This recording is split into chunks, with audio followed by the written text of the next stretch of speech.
Hello friends, once again आप सभी लोगों का मोस्ट वेलकम अपने इस लर्निंग सेशन में, जहां पर हम लोग बातें करते हैं एग्जाम ओरिएंटेड। एक बार फिर से आपसे हम इंटरेक्ट हो रहे हैं उसी टॉपिक के साथ जो हम डिस्कस कर रहे थे यहाँ पे मॉनेटरी पॉलिसी, मौद्रिक नीति, इंडियन इकोनॉमी के पार्ट पे। और जैसे कि आप लोगों से मैंने प्रॉमिस किया था, कमिटमेंट किया था कि इन डेप्थ में डिस्कस करूंगा टॉपिक को। तो अभी तक मैंने इस प्लेटफॉर्म पर मॉनेटरी पॉलिसी की बात करें तो आज मेरा तीसरा सेशन है। इससे पहले मैंने 2 सेशन प्रोवाइड किया है, 2 पार्ट मैंने प्रोवाइड किया है मॉनेटरी पॉलिसी का, मौद्रिक नीति का। जिन लोगों ने उस लेक्चर को अवेल ना किया हो, अटेंड ना किया हो, मेरे प्लेलिस्ट में है, जनरल अवेयरनेस का एक प्लेलिस्ट बना हुआ है मेरे। आप इस जो है study at home with Dhirendra sir, आप जो है चैनल पर जाइएगा। और जिन लोगों ने सब्सक्राइब ना किया हो प्लीज़ सब्सक्राइब भी कर लें, ताकि हमारे सब्सक्राइबर भी बढ़ जाएं इस प्लेटफॉर्म पर। खैर, आगे हम बात करेंगे यहाँ पे आपसे, ठीक है। नेक्स्ट हम बात कर रहे हैं, तो वहाँ पे मैंने पार्ट 1 और पार्ट 2 डिस्कस किया है। पार्ट 1 में मैंने क्या बताया, एक बार मैं आपको ओवरव्यू दे दूँ, ठीक है, नटसेल में।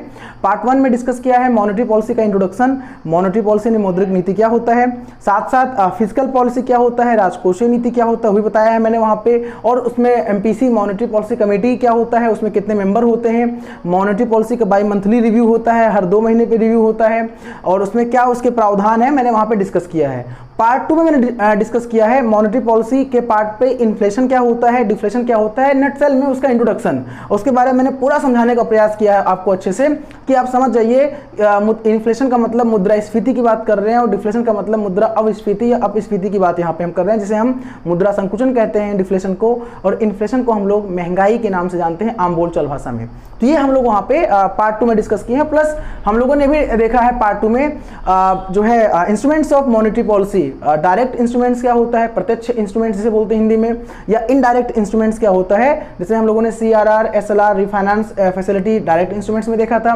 इनडायरेक्ट इंस्ट्रूमेंट्स की बात करें सर, तो हम लोगों ने देखा था बैंक रेट क्या होता है, मतलब बैंक रेट के बारे में, रेपो रेट डिस्कस नहीं किया है, बस मैंने वहाँ पे बताया है आपको। तो जिन लोगों ने मेरा वो सेशन अटेंड ना किया हो, इट्स माय हम्बल रिक्वेस्ट, आप अटेंड करो प्लीज़, क्योंकि आज का जो टॉपिक है उसी से लिंक्ड कह सकते हो, लिंक्ड है, जुड़ा हुआ है। क्योंकि अगर आप उन टॉपिक को अगर आप अटेंड नहीं करोगे तो मज़ा नहीं आएगा। और आपको अगर डिटेल में जाना है तो आपको लेक्चर को स्टार्टिंग से अवेल जो है क्या करो आप स्टार्टिंग से अवेल करो, अटेंड करो आप, ठीक है, ये चीज़ें। और एक नोट्स बना लो, पेन डाउन करते जाओ, ठीक है। तो ठीक है, चलिए स्टार्ट करते हैं आज का सेशन। जैसा कि मैंने बताया आपसे कि आज हम लोग बात करेंगे CRR क्या, चूँकि लास्ट सेशन में मैंने यहीं पे मुझे याद आ रहा है, यही मैंने खत्म किया था कि नेक्स्ट क्लास में जब मुलाकात करूंगा नेक्स्ट सेशन में तो CRR से स्टार्ट करूंगा। क्यों? क्योंकि हम लोग डिस्कस कर रहे हैं मॉनेटरी पॉलिसी, मौद्रिक नीति। और मौद्रिक नीति में हम लोग बात कर रहे हैं sir instruments of monetary policy, मतलब कि मार्केट में जो लिक्विडिटी है, जो तरलता है, उसे RBI यानी हमारे देश का central bank, reserve bank of India,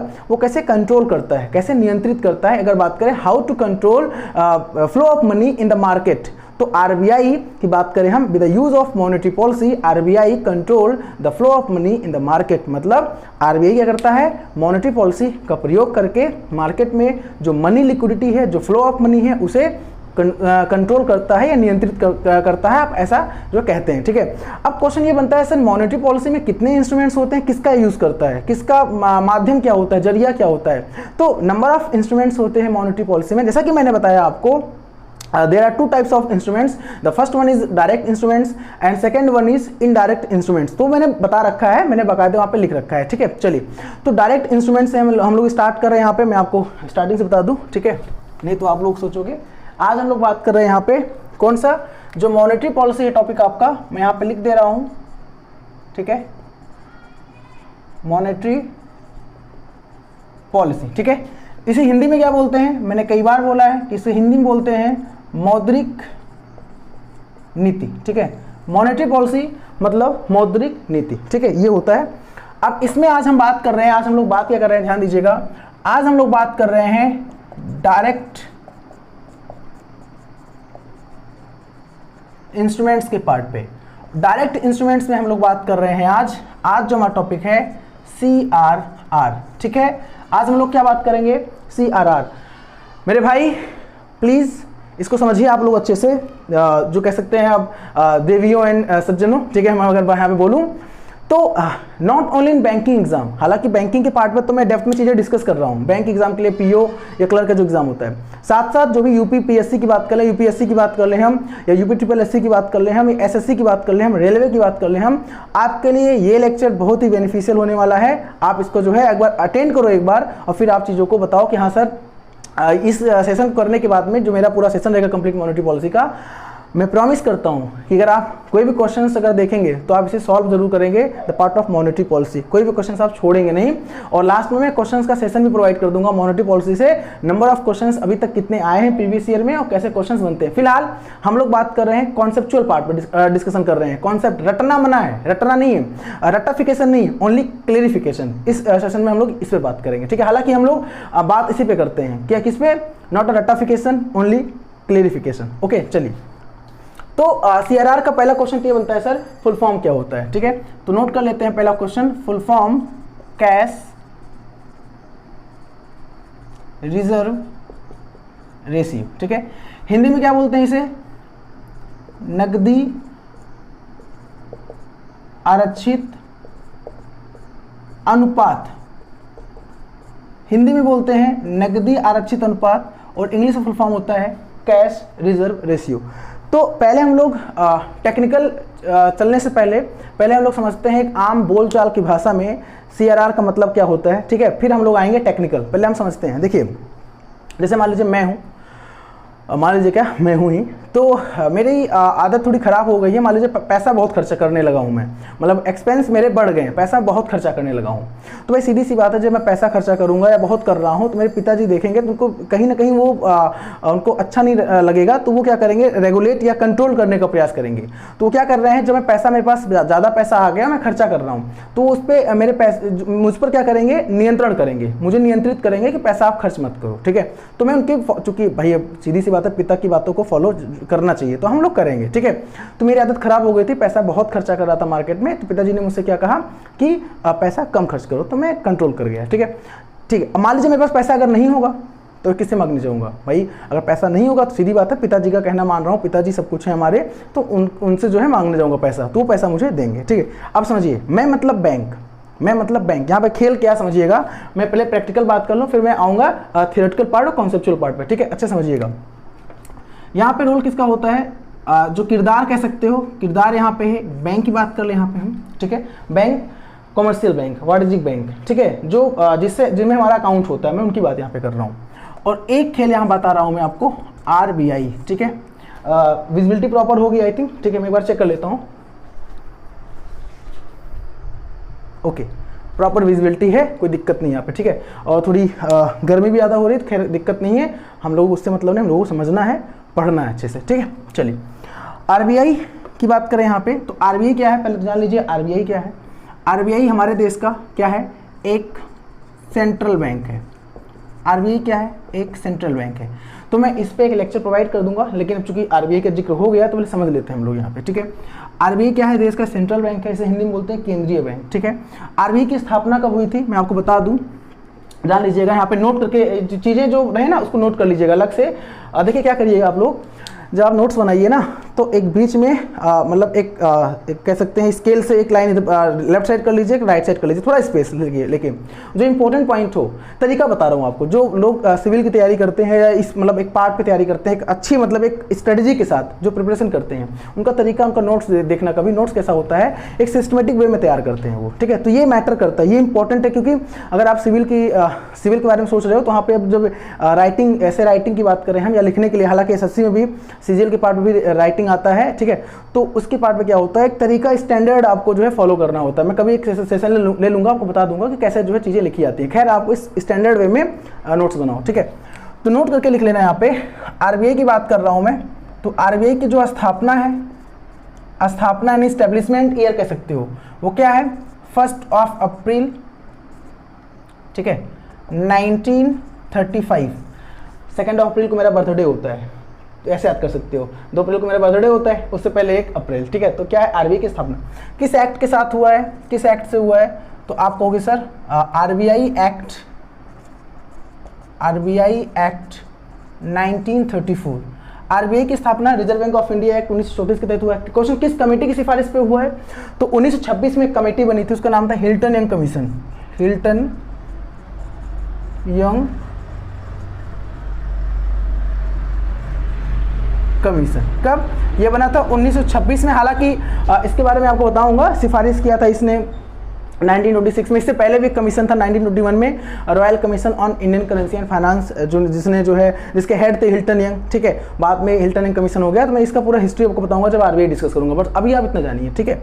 तो स्थापना हुई थी। तो आरबीआई क्या है, देश का सेंट्रल बैंक है, केवल एक है, ठीक है। तो हमारे पिताजी कौन है, वो आरबीआई है, और हम कौन है, बैंक है, ठीक है।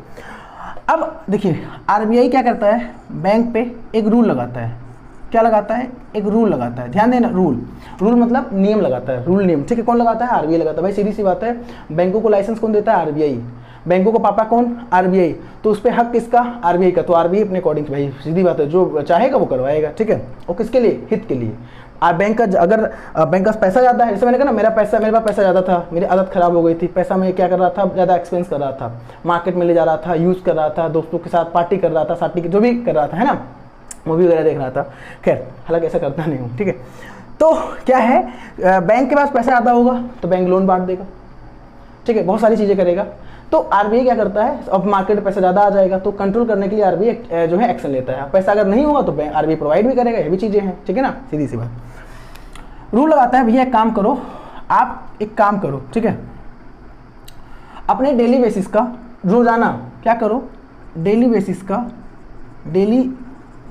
का क्या करो, कुछ अमाउंट क्या करो, यहाँ पे लिख दे रहा हूँ मैं, कुछ पोर्शन ऑफ अमाउंट, ध्यान देना, कुछ पोर्शन ऑफ अमाउंट क्या करो, आप जमा करो। कहाँ जमा करो, आरबीआई के पास। आरबीआई ने बैंक से कहा, हे बैंक, ध्यान सुनिएगा, हे बैंक आप एक काम करो, रोजाना आप मुझे कुछ पैसा जमा करो, पैसा मेरे पास जमा करो। और किसके फॉर्म में, क्वेश्चन ने बना सका किसके फॉर्म में, तो आंसर केवल कैश के फॉर्म में। केवल किसके फॉर्म में, कैश के फॉर्म में, मतलब किसके रूप में, केवल कैश के रूप में। तो आरबीआई ने कहा, हे बैंक मैं आपसे कहता हूं कि आप डेली मुझे कुछ पैसा दो, ठीक है, केवल, और पैसा जो दो वो कैश के फॉर्म में दो, वो केवल कैश के फॉर्म में होना चाहिए, नकदी होना चाहिए। आप समझो इस चीज़ को, ठीक है।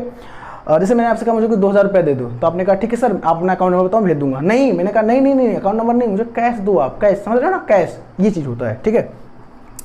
तो ओनली इन कैश फॉर्म। अब ये पूरा मैं समझा रहा हूँ, फिर मैं आपको लिखवा भी दूंगा और मैं आपको प्रैक्टिकल बताऊंगा कि भैया क्या होता है। बस आप बने रहिए हमारे साथ, मैं प्रॉमिस कर रहा हूँ आपको दिक्कत बिल्कुल भी नहीं होगी, ठीक है। चलिए अब देखो यहाँ पे, तो बैंक ने कहा ओके आरबीआई, मैं आपकी बातों को मान रहा हूँ, मैं आपको दे रहा हूँ, बट ये बताओ मुझे जरा, बैंक ने कहा बट मुझे ये बताओ जरा, कितना पैसा हम आपको दें और किसका दें। जैसे अगर हम बैंक रेट, अगर हम सीआरआर की बात करें, तो इस समय जो करंट में सीआरआर है वो 3% है। कितना है, 3% है, ठीक है। 4% हुआ करता था, 3%, राइट नो 3% क्या है, सीआरआर है।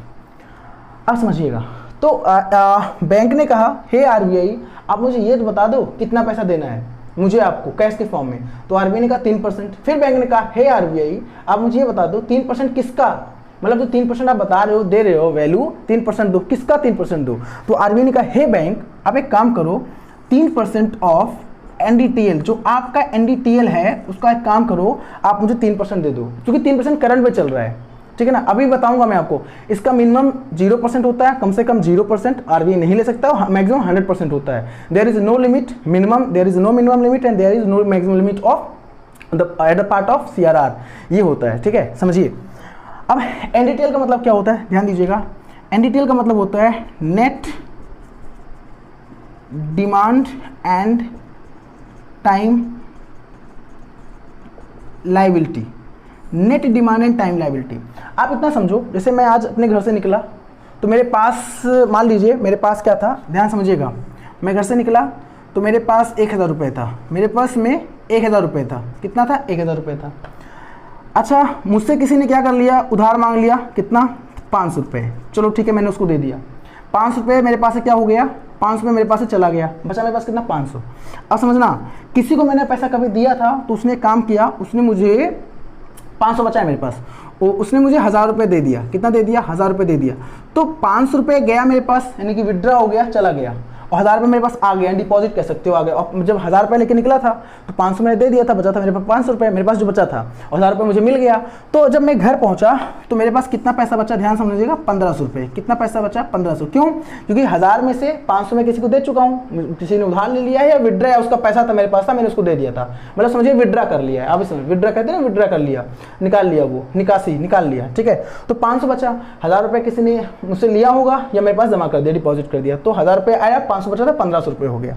अब मैं घर जब पहुंचा शाम को, तो अब सीधी बात है जब घर पहुंचूंगा तो ट्रांजेक्शन मेरे पास मेरे से ट्रांजेक्शन होगा नहीं, खर्चा नहीं मुझे करना नहीं, सीधे मैं सो गया, बेड पे जाके सो गया रात को, ठीक है। तो ये मेरे पास 1500 बचा। तो आपने कहा जो 1500 बचा है ये आज का क्या है आपके पर्स। अच्छा एक बात बताओ, जो 1500 रुपये आपके पर्स में है, मॉर्निंग में आप उठोगे तो पर्स में 1500 रुपये रहेगा ना। अगर जैसे रात को मैंने बोला ना रात को आप आए, पर्स रख दिया, पर्स में 1500 रुपये था, मॉर्निंग में जब उठोगे आप तो कितना होगा 1500 रुपये रहेगा ना। तो आज का जो क्लोजिंग होता है वो कल का ओपनिंग होता है, इस चीज़ को आप नोटिस करिएगा, बैंक के पार्ट पे यही होता है, ठीक है। तो इसे कहते हैं क्या, क्लोजिंग बैलेंस। तो आप कह सकते हो sir end of the day जो पैसा आपके पास बचा वो कहलाता है आपका क्लोजिंग बैलेंस। बस यही मैं बताना चाह रहा हूँ आपको। जो NDTL होता है ये एक पार्ट पे आप कह सकते हो सर बैंकों का जो क्लोजिंग बैलेंस होता है, यानी बैंक जब बंद होने वाला होता है तो बैंक क्या करता है अपना क्लोजिंग बैलेंस मेंटेन करता है। तो बैंक को अपने क्लोजिंग बैलेंस यानी NDTL समझ सकते हैं आप, NDTL के पार्ट पे CRR यानी कैश रिजर्व रेशियो, नकदी आरक्षित अनुपात जो है क्या करना पड़ता है, मेंटेन करना पड़ता है किसके पास, RBI के पास, ठीक है। अब क्वेश्चन ये बनता है सर ये NDTL में डिमांड और टाइम लायबिलिटी का मतलब क्या होता है आप समझ लीजिए इसको, ठीक है। NDTL net demand and time liability, net का मतलब शुद्ध, कुल शुद्ध की बात कर रहा है, जो कुल पैसा शुद्ध बचा हुआ है टोटल शाम को उसकी बात की जा रही है। अब देखो बैंक में कितने अमाउंट होते हैं, बैंक में कितने अकाउंट होते हैं, sorry bank how many types of account, अगर बैंक की बात करें हम तो there are 4 types of account. कितने होते हैं 4 टाइप्स ऑफ अकाउंट। अब ध्यान समझिएगा यहाँ पे आप, इसको मैं यहाँ पे क्या कर दे रहा हूँ मिटा दे रहा हूँ, ठीक है। ये आप समझ गए होंगे इसे, इसको भी आपने नोट कर लिया होगा, ठीक है। RBI को स्टैब्लिश कब किया गया, किस कमेटी की सिफारिश पे किया गया, किस एक्ट किया गया, इसको पेन ऑन कर लीजिएगा, ठीक है। समझिएगा यहाँ पे आप, चलिए मैं आपको बताना चाह रहा हूँ यहाँ पे था, ठीक है इसको मिटा दे रहा हूँ। ध्यान समझिएगा, जो बैंक होता है पूरा समझिएगा आप, मैं पूरा बेसिक बता रहा हूँ फिर मैं आपको है ना क्या समझ जाएंगे सर बताने का मतलब क्या। जो बैंक होता है उसके पास जो अकाउंट होता है कितने टाइप्स का होता है, बेसिकली ऐसे हम बात करें जो अकाउंट होता है वो 2 प्रकार का होता है, एक DD होता है और एक TD होता है। DD का मतलब होता है डिमांड डिपॉजिट, डिमांड डिपॉजिट, और TD का मतलब होता है टर्म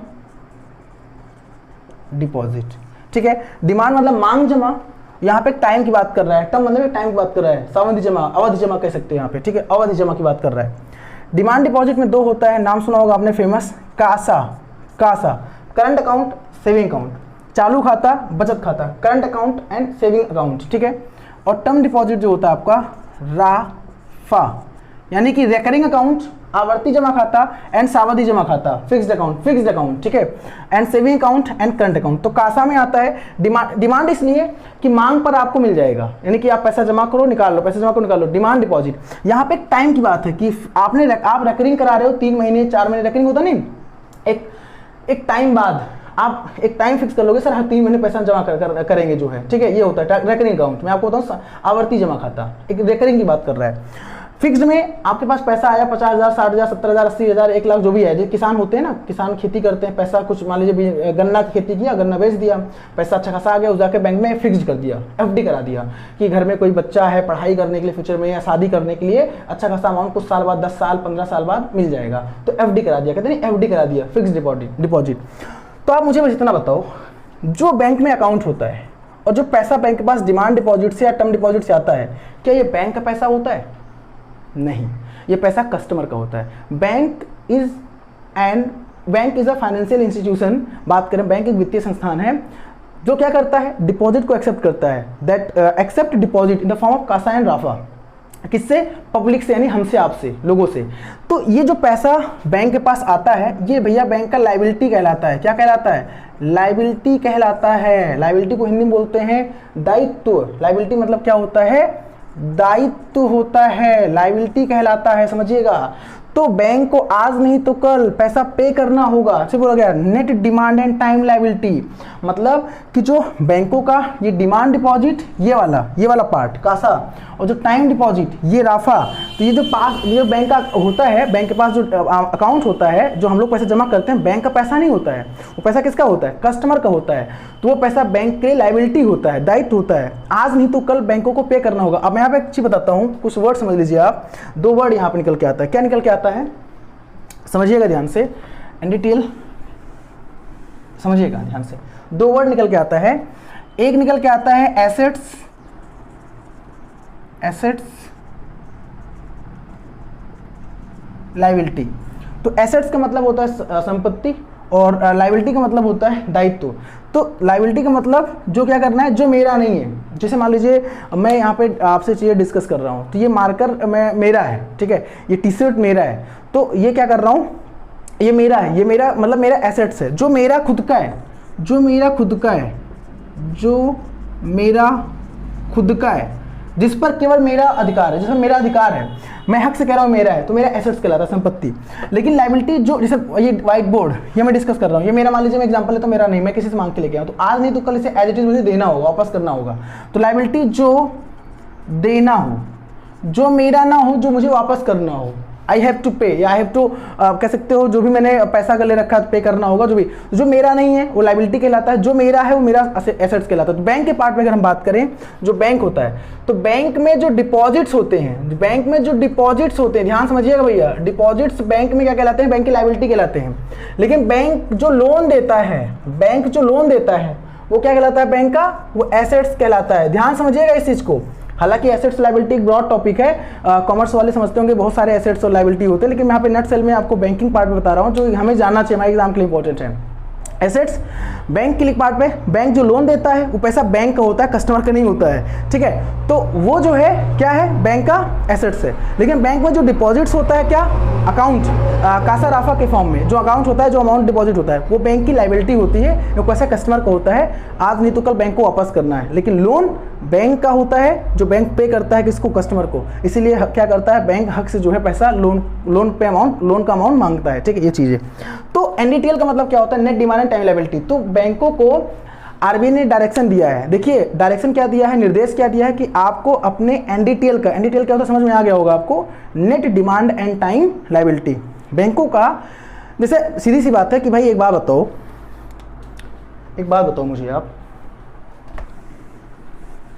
समझिएगा, मान लीजिए यूनियन बैंक ऑफ इंडिया है, यूपी में एग्जांपल ले रहा हूँ, इसके पास आज 100 करोड़ रुपए है ओपनिंग बैलेंस, तो क्या दिन भर में पैसा आएगा जाएगा, नहीं। तो मान लीजिए कासा राफा के पार्ट पे, मैं एग्जांपल ले रहा हूँ, कासा राफा के पार्ट पे, ठीक है ना, पैसा कुछ क्या हुआ था, लोगों ने जमा किया था, मान लीजिए 50 करोड़ लोगों ने निकाल लिया, और बैंक ने लोन बांटा था, पैसा वहां से इंटरेस्ट आ गया, बैंक के पास पैसा आ गया कितना, मान लीजिए 200 करोड़। तो भाई 100 करोड़ उसके पास पैसा पहले से था, 50 करोड़ दे दिया, लोगों ने निकाल लिया, विड्रा कर लिया, बचा कितना, 50 करोड़, 200 करोड़ और आ गया, तो बैंक के पास 250 करोड़ बचा। तो बैंक शाम को जब बंद होगा तो इसी 250 करोड़ को बोलेगा एनडीटीएल, इसे 250 करोड़ को क्या बोलेगा, NDTL, net demand and time liability. I hope it's a crystal clear, आपको समझ में आ गया होगा। तो बैंक का एनडीटीएल इंपॉर्टेंट है। एनडीटीएल क्या होता है, शाम का जो बैंक का क्लोजिंग बैलेंस होता है, ठीक है, मैं आपको समझाने का प्रयास इतनी देर से इसीलिए कर रहा हूँ ताकि कॉन्सेप्ट क्रिस्टल क्लियर हो जाए। और बैंकों को इसी एनडीटीएल पे क्या करना पड़ता है, सीआरआर और एसएलआर मेंटेन करना पड़ता है, कैश रिजर्व रेशियो और स्टैट्यूटरी लिक्विडिटी रेशियो मेंटेन करना पड़ता है, बस आप ये समझना, ठीक है। तो अब मैं यहाँ पे मिटा रहा हूँ, अब समझना मैं आपको बताना क्या चाह रहा था। तो बताना मैं ये चाह रहा था कि बैंकों को क्या करना पड़ता है, बैंकों को अपने एनडीटीएल का certain portion of amount according to RBI, RBI कहने के अनुसार, जो आरबीआई ने डायरेक्शन दिया है, बैंकों को हैव टू पे यानी have to deposit in the form of cash, किसके पास, विद आरबीआई, आरबीआई के पास। तो सीआरआर वह अमाउंट होता है, वह पैसा होता है जो बैंकों को रोजाना अपने एनडीटीएल का, net demand and time liability का, अब एनडीटीएल जो भी हो, चूंकि एनडीटीएल फिक्स्ड नहीं होगा, मैंने कहा ना, क्या बैंक का अगर 100 करोड़ रुपए आज का अमाउंट है तो क्या बैंक में पैसा आएगा जाएगा, नहीं। अगर 250 करोड़ बचा, मैंने कहा 250 एग्जांपल लिया था, 250 करोड़ रुपए बचा आज, कल फिर बैंक ओपन होगा तो क्या कल कोई ट्रांजैक्शन ही नहीं होगा। तो इसलिए एनडीटीएल फिक्स्ड नहीं होता है, समझना, पैसा आता जाता रहता है, तो डेली वो चेंज होता रहता है, फ्लक्चुएट होता रहता है। तो इसीलिए जो सीआरआर एसएलआर है वो फ्लक्चुएट होता रहता है। सीआरआर एसएलआर फिक्स्ड है, 3% सीआरआर है तो 3% पे ही मेंटेन होगा डेली। एसएलआर इसमें अगर बात करें 18% है तो 18% पे मेंटेन होगा डेली। बट एनडीटीएल तो फिक्स्ड नहीं है ना, एनडीटीएल तो फ्लक्चुएट होता है ना, तो इसलिए अमाउंट भी तो अलग अलग आएगा, सीधी सी बात है, आपको समझ में आ रहा होगा। इसीलिए बैंकों को मेंटेन करना पड़ता है। अब क्वेश्चन क्यों मेंटेन करना पड़ता है, मैं आपको समझाता हूँ एक चीज़, समझिए।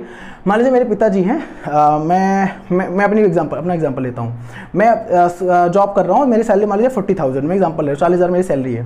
तो पिताजी को लगता है कि यार पैसा कमा रहा है बंदा, पता नहीं सेविंग कर रहा है कि नहीं कर रहा। पिताजी कहते हैं एक चीज़ कि एक काम करो, तुम जो एक काम करो, अपने 40,000 में से 3,000 रुपये मुझे दे दो हर महीने। तो मैंने सोचा यार पैसा क्यों पिताजी मांग रहे हैं, फिर मैं क्वेश्चन भी नहीं कर पाया उनसे। सोचा मैं क्वेश्चन करूंगा, मतलब भैया कहेंगे तो ज़्यादा क्वेश्चन करो, निकलो यहाँ से निकलो, तो मैं डर गया। मैंने कहा चलो ठीक है, लेकिन पिताजी ने बताया नहीं कि पिताजी 3000 रुपये क्यों मांग रहे हैं।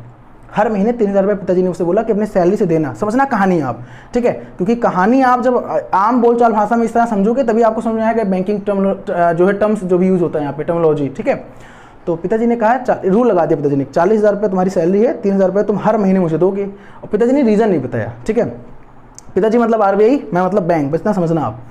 तो मैं क्या कर रहा हूँ, मैंने सैलरी का 3000 रुपये हर महीने दे रहा हूँ। तो पिताजी को पता था कि बंदा ये क्या कर रहा है, सेविंग नहीं कर रहा है। मैंने कहा ठीक है। एक समय मेरे पास ऐसा आया कि मेरे पास लिक्विडिटी क्राइसिस, समझना लिक्विडिटी क्राइसिस मेरे सामने आई, नहीं पैसों की बड़ी समस्या आई।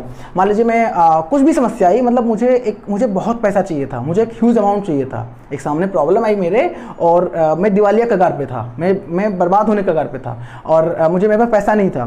तो जब पिताजी ने देखा ये, अरे यार स्थिति बड़ी ख़राब हो गई इसकी, पैसा बचा बोल रहा था सेविंग करने को, सेविंग करता नहीं है। तो ये एक काम करता हूँ, तो पिताजी जितना पैसा रखे थे आज तक, जितना पैसा मुझसे लिए थे, वो कहीं वो कुछ अपने काम के लिए नहीं लिए थे, वो अपने काम के लिए, वो हमारे लिए लिए थे, क्यों, वो हमारी केयर चुके थे। भाई आफ्टर ऑल फादर का काम, फादर ही है तो केयर करेंगे हमारा, भाई सीधी सी बात है। तो वो हमारा केयर करने, लेकिन हमको पता नहीं था। तो पिताजी आते हैं मेरे पास, वो ह्यूज अमाउंट जो अभी तक मुझसे लिया था, कहते हैं एक काम करो, ये लो, अपने आप को स्टैंड कर लो, रिकवर कर लो। तब मुझे समझ में आया, मुझे उस टाइम समझ में आया, मैं मतलब एज अ बैंक, अच्छा जो पिताजी पैसा मांग रहे थे वो अपने लिए नहीं, वो हमारे लिए ही मांग रहे थे। तब मतलब ये समझ में आया कि लिक्विडिटी क्राइसिस, फाइनेंशियल क्राइसिस के वक्त जो पैसा मुझे मिला, मैंने अपने आप को उससे बचाया। तो बैंकों का केयर कौन करता है, RBI। इसलिए RBI का फर्ज बनता है कि भैया वो उसका क्या करे, देखभाल करे अच्छे से। तो RBI ने इसीलिए गाइडलाइन दिया है कि भैया काम करो, डेली बेसिस पे जो CRR, जो अमाउंट आपके पास NDTL होता है, उसका certain portion of amount in the form of CRR, in the form of SLR को खैर बैंकों को अपने पास जमा करना पड़ता है, बस CRR को बैंकों को RBI के पास जमा करना पड़ता है। मैं आपको पूरा क्रिस्टल क्लियर कॉन्सेप्ट दे दूंगा, ठीक है, ये चीज़ समझ में आ गया होगा। तो मैंने इसलिए बताया है कि RBI ने कहा, हे बैंक तुम मुझे क्या करो, रूल लगा दिया किस में, डेली बेसिस पे। और समझना, it's not an optional, it's mandatory, it's mandatory. ये क्या है, कंपलसरी है, मैंडेटरी, ऑप्शनल नहीं है। बैंकों को डिपॉजिट करना पड़ेगा। अगर एक चीज़ और जान लीजिए, अगर बैंक डिपॉजिट नहीं करेगा क्या, CRR या SLR, तो बैंकों को पेनल्टी भी देना पड़ेगा। पेनल्टी का भी प्रावधान है, दंड स्वरूप कुछ अमाउंट डिपॉजिट करना पड़ेगा, एक्स्ट्रा कह सकते हो, वो मैं आपको बताऊंगा आगे, ठीक है। तो समझ में आपको आ गया होगा। इतना मैं आपको इसीलिए बताया ताकि आपको पूरा समझ में आ जाए। तो मैंने बताया अभी तक CRR क्या होता है, अभी मैंने पूरा डिटेल में नहीं बताया है, बताने वाला हूँ मैं आपको, ठीक है। कैश रिजर्व रेशियो होता है कि RBI बैंकों से कहता है कि अपने NDTL क्या होता है, net demand and time liability होता है। डिमांड मतलब कासा राफा, कासा, टर्म मतलब राफा, और क्या होता है ये, डिमांड डिपॉजिट, टर्म डिपॉजिट यानी कासा राफा। बैंकों के पास जो अकाउंट होता है, बैंक पैसा जमा करता है किससे, कस्टमर से, तो बैंक की लायबिलिटी होती है। क्या होती है, लायबिलिटी होती है। तो इसी को बोलते हैं बैंक का शाम का जो पैसा बचा वो कहलाएगा बैंक का NDTL, net demand and time liability, यानी बैंक कासा राफा से कितना पैसा आया और कितना पैसा गया, तो शाम को क्या कहलाता है, वो NDTL, शाम का जो बैलेंस होता है, क्लोजिंग बैलेंस, NDTL कहलाता है। एंड ऑफ द डे बात हो रही है, ठीक है, end of the day NDTL। तो इसी का सर्टेन पोर्शन ऑफ अमाउंट क्या करना पड़ता है, बैंकों को जमा करना पड़ता है, किसके पास, RBI के पास, ठीक है, CRR के फॉर्म में। SLR को बैंकों को खुद के पास जमा करना पड़ता है, मैं आपको आगे बताऊंगा। अब आप समझिए यहाँ पे एक चीज़ क्या, अब मैं आपको समझाता हूँ यहाँ पे कुछ जो है चीज़ें नोट करिएगा। अब क्वेश्चन ये बनता है सर CRR बढ़ने से क्या होता है और CRR कम करने से क्या होता है, यानी CRR जब बढ़ेगा तो क्या होगा और CRR जब कम होगा तो क्या होगा। कुछ रूल है उसको आप समझिए, ठीक है। तो आप एक काम करिए, यहाँ पे एक ऐसे लिखिए CRR, ऐसे बनाइए, ठीक है, ये है CRR का, ध्यान दीजिएगा CRR। यहाँ लिखिए जो मैं बता रहा हूँ, ठीक है, अवेलेबल अमाउंट, यहाँ लिखिए अवेलेबल अमाउंट मतलब मौजूदा बैलेंस, ठीक है। यहाँ पे लिखिए क्रेडिट क्रिएशन, ठीक है, यहाँ लिखिए मनी फ्लो। ये आप ऐसे बना लीजिए एक चार्ट समझने के लिए, ठीक है, ये चीज समझने के लिए। अब आप एक काम करिए कांस्टेंट, अब आप एक काम करिए यहाँ पे लिखिए CRR जो करंट में है, तो करंट में CRR कितना है, करंट में CRR कितना है, करंट में 3% है, करंट में कितना है 3% है, कितना 3%, नोट करिएगा। अच्छा मान लीजिए मैं यूनियन बैंक की बात कर लूँ, यूनियन बैंक की बात कर लो, एग्जांपल ले रहा हूँ। मान लीजिए इसका जो एनडीटीएल है, आज की बात कर रहा हूँ मैं, ठीक है, आज की डेट में इसका एनडीटीएल मान लीजिए 100 करोड़ है। कितना है? 100 करोड़ है। एग्जांपल ले रहा हूँ, कितना है? 100 करोड़ है। अब मुझे एक बात बताओ, एनडीटीएल क्या है? 100 करोड़। अब सीआरआर क्या है? CRR is an amount of fund that the commercial banks have to keep with RBI in the form of cash only.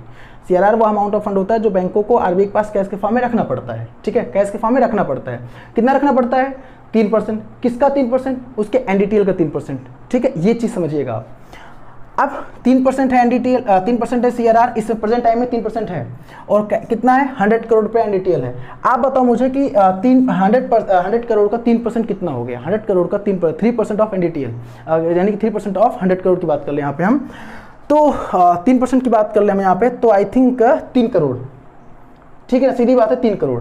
तो बचा कितना? बचा 97 करोड़। तो यहाँ पे 3 करोड़ रुपया क्या हो गया? 3 करोड़ रुपया निकल के आया क्या? यानी 3 करोड़ रुपया जो है आरबीआई के पास रखना पड़ रहा है, आरबीआई के पास कैश के फॉर्म में रखना पड़ रहा है। किसके फॉर्म में? कैश के रूप में, कैश के रूप में। अच्छा, एक चीज और जान लीजिए यहाँ पे आप, एक चीज, कैश के फॉर्म में जमा करना पड़ता है तो क्या सारे बैंकों को डेली करना है? तो क्या बैंक का कोई जो पीओ है वो डेली, चूंकि आरबीआई का हेड ऑफिस मुंबई है, आरबीआई का जो हेड ऑफिस मुंबई है, तो क्या बैंक का जो पीओ है वो डेली शाम को एनडीटीएल मेंटेन करने के बाद पैसा कैश के फॉर्म में जमा करने जाएगा मुंबई? क्या फ्लाइट पकड़ के? ऐसा हो नहीं सकता भाई। फैजाबाद में, अयोध्या की बात कर रहे हैं हम, अयोध्या में हमारा जो इतने सारे बैंक हैं तो सीआरआर मेंटेन करते हैं, तो क्या पैसा वहाँ जमा करने जाएंगे वो मुंबई? नहीं। अब क्या होता है समझना इसका मतलब, इसका मतलब ये होता है बैंकों ने क्या कर रखा है, आरबीआई ने क्या कर रखा है, हर शहर में अपॉइंट कर रखा है सीसी। सीसी मतलब होता है करेंसी चेस्ट। करेंसी चेस्ट की बात यहाँ पे की करेंसी चेस्ट की बात की जा रही है, करेंसी चेस्ट। तो करेंसी चेस्ट में क्या होता है? हर शहर में करेंसी चेस्ट होता है, ठीक है। तो बैंकों को अपने जो अमाउंट होता है वो सीसी में जमा करना पड़ता है, और सीसी का मतलब, चूंकि हर बैंकों का अकाउंट कहाँ होता है? आरबीआई में करंट अकाउंट होता है। हर बैंकों का अकाउंट कहाँ पे? आरबीआई में चालू खाता होता है, आरबीआई में। तो एज ए कंसीडर कर लिया जाता है जो सीसी में जमा हो गया, क्या? कैश जाके, तो वो मतलब सीआरआर जमा हो गया। तो आरबीआई के पास का मतलब, आरबीआई ने हर शहर में अपॉइंट कर रखा है सीसी, करेंसी चेस्ट। वो बैंक को ऑथराइज करता है आरबीआई। आरबीआई किसी बैंक को ऑथराइज कर देता है कि हाँ, शहर अगर बड़ा है तो सकता है 2-3 सीसी हो, अगर छोटा शहर है तो 1 सीसी होता है। तो सारे बैंकों का जो पैसा होता है कैश के फॉर्म में वहाँ जाके डिपॉजिट हो जाता है। तो इसका मतलब ये होता है कि हाँ, आरबीआई के पास पैसा कैश के फॉर्म में जमा हो गया। वो मेंटेन करना पड़ता है, उसको बैलेंस शीट में दिखाना पड़ता है। समझ में आ रहा है कि नहीं आ रहा है? I hope it's a crystal clear. तो ये आपको पता होना चाहिए कि ये नहीं कि सर कोई डेली बैंक से पैसे जमा करने वहाँ पे जाएगा मुंबई, नहीं। सीसी का मतलब करेंसी चेस्ट होता है, करेंसी चेस्ट, पैसा बैंकों को वहाँ पे जमा करना पड़ता है, वही होता है सीआरआर। समझ में आया कि नहीं आया आपको ये चीज़? तो बचा कितना? अवेलेबल अमाउंट कितना हुआ बैंक के पास? बैंक बिजनेस कितने से करेगा? तो यहाँ पे मैं कांस्टेंट बता रहा हूँ यहाँ पे, तो बैंक के पास बचा 97 करोड़। समझना, 3 करोड़ बैंक सीसी में जमा कर दिया, नहीं आरबीआई के पास सीआरआर जमा कर दिया, 3% चूंकि जमा करना है, 100 करोड़ उसका मैं एग्जांपल लेके चल रहा हूँ, क्या एनडीटीएल है, net demand and time liability है। 97 करोड़ बैंक के पास बचा। तो बैंक जो बिजनेस करेगा 97 से करेगा। अब एक क्वेश्चन ये आता है, सर अगर सीआरआर बढ़ा दिया जाए तो क्या होगा, और सीआरआर कम कर दिया जाए तो क्या होगा? ये समझना आप। अगर सीआरआर मान लीजिए 3% से, यहाँ 3% है ना, मान लीजिए सीआरआर में एग्जांपल ले रहा हूँ 8% कर दिया गया, मैं एग्जांपल लेके चल रहा हूँ, क्योंकि सीआरआर मिनिमम लिमिट 0 होता है, मैक्सिमम 100% होता है, मैं भी लिखवा दूंगा इसको, ठीक है। तो मान लीजिए 8% हो गया। अब क्वेश्चन बनता है बैंकों का अवेलेबल अमाउंट कितना होगा? मान लीजिए एग्जांपल लेके चल रहा हूँ 100 करोड़ उसका एनडीटीएल है, 100 करोड़ एनडीटीएल। तो 8 करोड़ रुपया क्या हो गया? बैंक ने क्या कर दिया, समझना है यहाँ पे। अभी लास्ट टाइम बैंक ने 3 करोड़ रुपया सीआरआर के फॉर्म में जमा किया था आरबीआई के पास। अब कितना जमा किया? 8 करोड़ रुपया जमा किया सीआरआर के फॉर्म आरबीआई के पास। कितना? 8 करोड़ रुपया। मैं एग्जांपल लेके चल रहा हूँ किसका? 100 करोड़ का 8%, यानी 8 करोड़ रुपया। तो बैंकों के पास बचा कितना? 92 करोड़ बचा। अब मुझे ये बताओ, सीआरआर बढ़ा तो पहले पैसा ज़्यादा था कि अब ज़्यादा है? बताओ। ऑब्वियस है सर, पहले 97 करोड़ था, 92%। इसका मतलब अगर सीआरआर बढ़ेगा, इसका मतलब अगर सीआरआर बढ़ेगा, समझना, इंक्रीज होगा, तो अवेलेबल अमाउंट कम होगा। किसका अवेलेबल अमाउंट? बैंकों का अवेलेबल अमाउंट, यानी कि अवेलेबल अमाउंट ऑफ बैंक्स। यहाँ बैंकों की बात हो रही है बाबू, बैंक्स की बात हो रही है। बैंकों का अवेलेबल अमाउंट क्या होगा? कम होगा।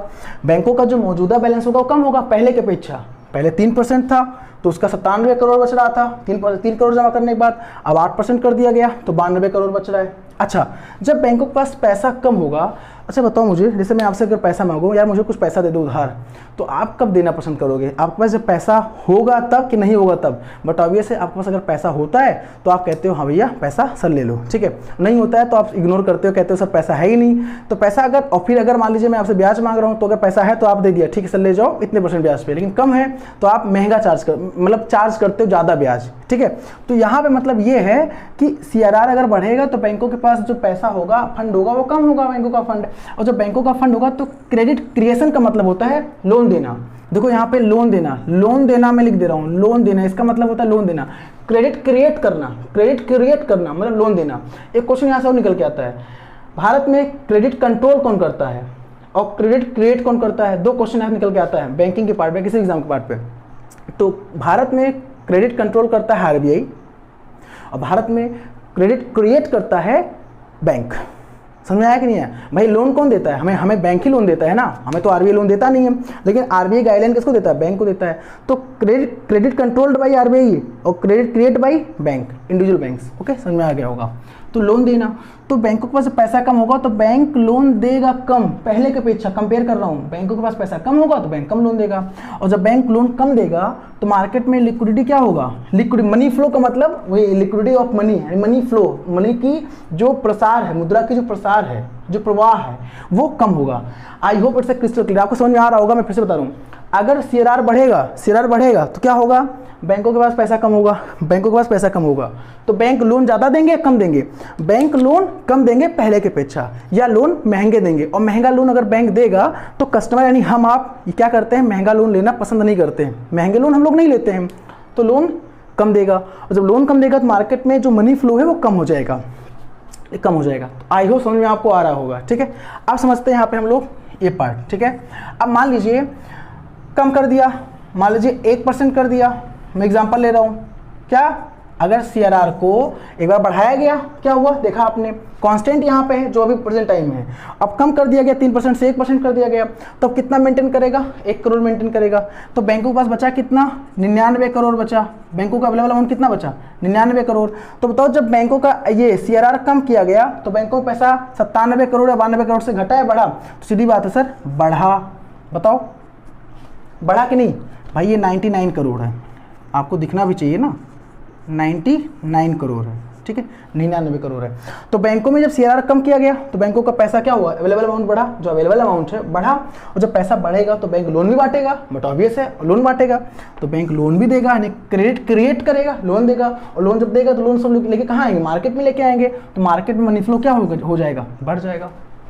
बोलो समझ में आ रहा है कि नहीं आ रहा है? I hope it's a crystal clear, ठीक है। इसको पेन डाउन कर लीजिएगा, मैं आ रहा हूँ अभी।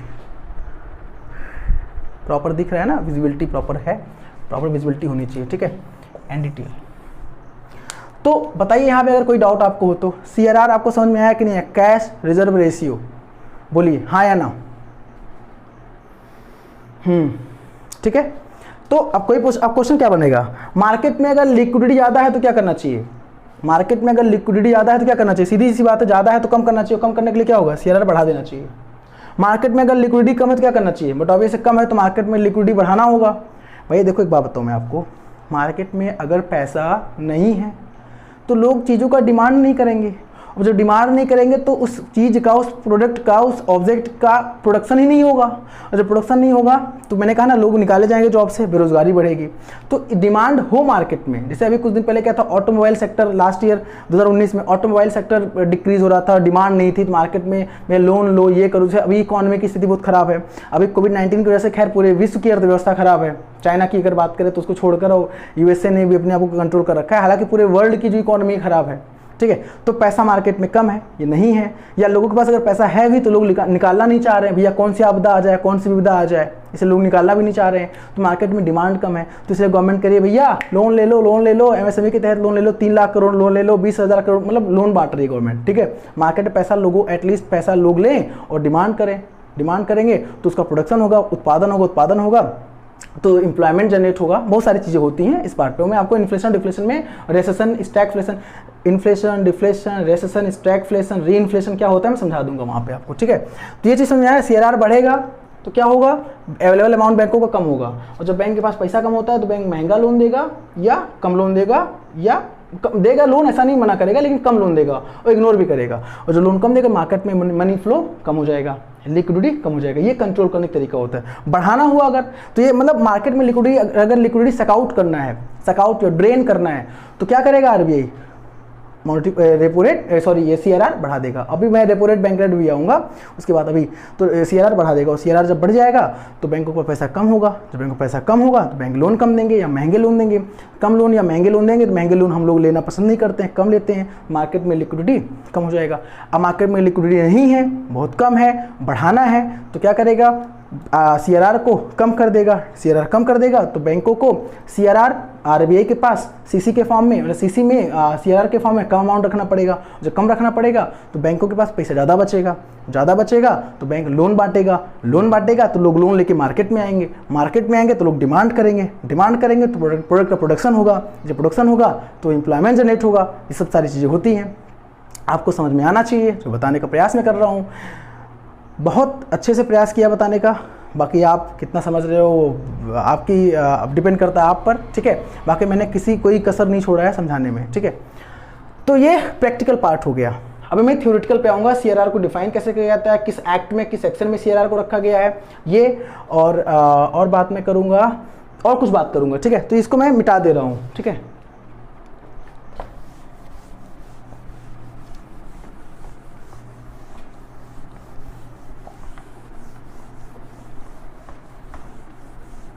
अब चलिए, अब आते हैं हम लोग पॉइंट पे। अब नोट करिएगा आप लोग, ठीक है, इसको नोट करिएगा, कुछ पॉइंट्स। किसके पार्ट पॉइंट बोल रहा हूं मैं, सीआरआर के पॉइंट पे पार्ट पॉइंट बोल रहा हूं। पहला क्वेश्चन, सर सीआरआर क्या होता है, तो आप कहेंगे सीआरआर कैश रिजर्व रेशियो होता है। क्या होता है, रिजर्व रेशियो होता है। दूसरा पॉइंट आप लिखिए, CRR is an amount of fund that the, जो मैंने बताया बस वही लिखवा रहा हूँ एक सिस्टमेटिक वे में, that the commercial banks have to keep with RBI, in the form of cash only। तो दिन क्वेश्चन, सीआरआर क्या होता है सर, कैश रिजर्व रेशियो होता है, कैश रिजर्व रेशियो होता है। सर क्या होता है सर, सीआरआर एक ऐसा अमाउंट ऑफ फंड होता है, एक ऐसा अमाउंट ऑफ फंड होता है जो दैट द कमर्शियल बैंक्स, जो वाणिज्यिक बैंकों को क्या करना होता है, मैं हिंदी में बोल रहा हूँ। सीआरआर एक ऐसा अमाउंट ऑफ फंड होता है जो वाणिज्यिक बैंकों को have to मतलब it's not compulsory, it's a mandatory, it's not an optional, sorry, it's not an optional, ये optional नहीं है, compulsory तो है ही। it's not an optional, it's a mandatory, it's a compulsory। क्या CRR, तो have to मतलब आप जानते हो, अंग्रेजी में पढ़ा आपने, have to का मतलब करना पड़ेगा, रखना पड़ेगा। तो that the commercial banks have to keep with RBI के पास रखना पड़ेगा किसके रूप में, in the form of, किसके रूप में, कैश के रूप में, only कैश, केवल कैश के रूप में। अगला पॉइंट, ठीक है, क्वेश्चन ये बनता है सर किसके बेसिस पे सीआरआर को मेंटेन करना पड़ता है, तो आप लिखिएगा CRR is calculated on NDTL. CRR किस रूप में कैलकुलेट किया जाता है, किस पर कैलकुलेट किया जाता है, net demand and time liability पे कैलकुलेट किया जाता है। मैंने बता दिया आपको क्या होता है, समझा दिया मैंने आपको। अगला point, CRR is calculated on daily basis, मतलब सीआरआर को रोजाना मेंटेन करना पड़ता है, कैलकुलेट करना पड़ता है। गणना सीआरआर की डेली की जाती है बैंकों के द्वारा। कैलकुलेट करना मतलब गणना करना। तो किस पर कैलकुलेट होता है, एनडीटीएल। एनडीटीएल क्या होता है, उसका बैंक का क्लोजिंग बैलेंस नटसेल में बता रहा हूँ आपको, मैंने समझा दिया आपको, आप देख लीजिएगा। डेली बेसिस का मतलब रोजाना बैंकों को मेंटेन करना पड़ता है। सर कितना लिमिट होता है, तो अच्छा एक चीज़ और, क्या बैंक को आरबीआई सीआरआर पर कोई ब्याज देती है, कोई इंटरेस्ट देती है? नहीं, कोई ब्याज नहीं देती है। मैंने पहले बताया आपको, मेरे पिताजी मुझसे पैसा जितना ले रहे थे उतना मुझे वापस किया है। क्यों? ताकि मैं अपने आप को रिकवर कर सकूं, स्टैंड कर सकूं। मैंने आपको एग्जांपल दिया था, मैं मतलब बैंक, पिताजी मतलब आरबीआई। जब मुझे दिक्कत आई थी, क्या फाइनेंशियल क्राइसिस आई थी, मैंने पहले बताया था आपको स्टार्टिंग में, ठीक है, ये चीज़। तो there is no interest paid by RBI on CRR, मतलब RBI के द्वारा, पेड बाई RBI के द्वारा CRR पर कोई ब्याज नहीं दिया जाता, कोई ब्याज नहीं दिया जाता किसको, बैंकों को। भाई सीधी सी बात है, जैसे मैंने बताया ना कि 100 करोड़ का 3% बैंकों को मेंटेन करना पड़ता है, तो उस 3% पे कोई ब्याज नहीं देता है, कौन, RBI, ध्यान देना। अगला क्वेश्चन, CRR को किस सेक्शन, किस एक्ट में रखा गया है, तो आप लिखिएगा CRR is defined under section 42 sub section 1, bracket में 1 लिखिएगा, ब्रैकेट में 1 का मतलब सब सेक्शन 1, 42 मतलब 42, अंडर सेक्शन यानी किस सेक्शन में है, 42 sub section 1 of RBI act 1934। Note कर लीजिएगा, CRR को RBI एक्ट 1934 के तहत सेक्शन 42 के सब सेक्शन 1 में डिफाइन किया गया, परिभाषित किया गया है। मतलब CRR क्या है, इलीगल नहीं है, लीगल है, मतलब ये, ठीक है। तो CRR is defined under section, CRR को किस जो है सेक्शन में डिफाइन किया गया, क्वेश्चन एग्जाम में आता है। CRR को RBI एक्ट 1934 के तहत जो है सेक्शन 42 के सब सेक्शन 1 में डिफाइन किया गया है, ठीक है। अगला पॉइंट, देयर इज लिमिट, तो answer no minimum limit and no maximum limit किसका, CRR का। मतलब क्या, जैसे इस समय करंट टाइम में कितना CRR है, तो इसमें 3% है, कितना है, 3% है, इसमें 3% है, तो मिनिमम ये कितना हो सकता है, मिनिमम 0% हो सकता है, यही वैल्यू, और मैक्सिमम ये कितना हो सकता है, तो आंसर मैक्सिमम ये 100% हो सकता है, मैक्सिमम 100% हो सकता है। मिनिमम 3% हो सकता, सॉरी मिनिमम 0% हो सकता है, इस करंट टाइम में 3% है, और मैक्सिमम 100% हो सकता है। और मैं आपको बता दूं 2016 में जब डीमोनेटाइजेशन हुआ था, विमुद्रीकरण हुआ था, उस समय CRR 100% हो गया था। अब आप सोच रहे होंगे सर CRR अगर 100% हो जाएगा तो बैंकों को अपने NDTL का टोटल अमाउंट जमा करना पड़ेगा बैंक के पास और RBI के पास। नहीं, आप गलत सोच रहे हैं अगर आप ऐसा सोच रहे हैं। 100% का मतलब यहाँ पे इंक्रीमेंटल CRR होता है। क्या होता है, इंक्रीमेंटल CRR। मैं आपको क्लास में मैं आपको एक सेशन दे दूंगा, हालांकि बहुत डेप्थ का पार्ट ये है, बहुत डेप्थ का पार्ट, वो आपसे नहीं पूछा जाता है कि इंक्रीमेंटल CRR क्या होता है, लेकिन मैं आपको बता दूंगा इंक्रीमेंटल CRR क्या होता है, ठीक है। इंक्रीमेंटल CRR क्या होता है मैं आपको बता दूंगा, लेकिन अभी नहीं, ठीक है। तो ये चीज़ होता है, ओके। तो कोई मिनिमम लिमिट नहीं है, कोई मैक्सिमम लिमिट नहीं है, ये चीज़ है। फिर से एक बार बता दे रहा हूँ, overview. CRR full form cash reserve ratio, नकदी आरक्षित अनुपात। क्या होता है, बैंकों को RBI डायरेक्शन देता है, भैया अपने टोटल अमाउंट का कुछ परसेंट यानी some portion of amount on the basis of NDTL you have to deposit, यानी आपको क्या करना पड़ेगा, डिपॉजिट करना पड़ेगा। किसके पास, RBI के पास। किसके फॉर्म में, कैश के फॉर्म में। अब RBI के पास मतलब कोई मुंबई तो जाएगा नहीं, तो CC जो होता है, करेंसी चेस्ट जो होता है, करेंसी चेस्ट में जमा करना पड़ता है क्या, CRR वाला अमाउंट। आपको यहाँ पे दिक्कत नहीं होगी, बोलो कोई दिक्कत। I think there is no problem, there is no issue, okay. तो इतना मैंने डिटेल में CRR बताया आपको। नेक्स्ट सेशन में मुलाकात करूंगा आपसे मैं, तो मैं आपको यूं ही बताऊंगा SLR क्या होता है, यानी कि मैं नोट कर दे रहा हूं यहाँ पे, इसको मिटा दे रहा हूं, ठीक है, नोट कर लीजिएगा। नेक्स्ट सेशन में मुलाकात करूंगा आपसे मैं, तो इस पार्ट पे डिस्कशन करूंगा। किस पार्ट पे, SLR के पार्ट पे, यानी कि STATUTORY, स्टैट्यूटरी लिक्विडिटी रेशियो, ठीक है, ये डिस्कस करूंगा आपसे, ठीक है। प्यार बनाए रखिए, सब्सक्राइबर बढ़ाते रहिए, पढ़ाई करते रहिए। लाइफ में बस एक ही मकसद है हम लोगों का, एक सिक्योर गवर्नमेंट जॉब। अभी देखो कई लोगों का जॉब भी लगा है, हालांकि एक प्रॉब्लम आ गई लोगों के सामने, वो लोग कोर्ट में चले गए, जो 69,000 वैकेंसी थी टीचर वाली। खैर सही निर्णय लिया जाएगा, उस पर सही वो होगा, ऐसा नहीं किसी के साथ कुछ गलत होगा। मैं भगवान से प्रार्थना करता हूँ जिनकी गवर्नमेंट जॉब लगी थी इसमें, उनका जो है एज इट इज़ रहे, और लोगों को जॉब चूँकि लगे सबका, ठीक है, ये हम प्रार्थना करते हैं। चूँकि हमारा भी काम क्या है, लर्निंग, इस प्लेटफॉर्म पे चीज़ें सीखना सिखाना, बस ये काम है। चूँकि हम खुद सीखते हैं तो आपको सिखा पाते हैं। मुलाकात करते हैं आप लोगों से नेक्स्ट सेशन में, तब तक के लिए धन्यवाद, थैंक यू सो मच।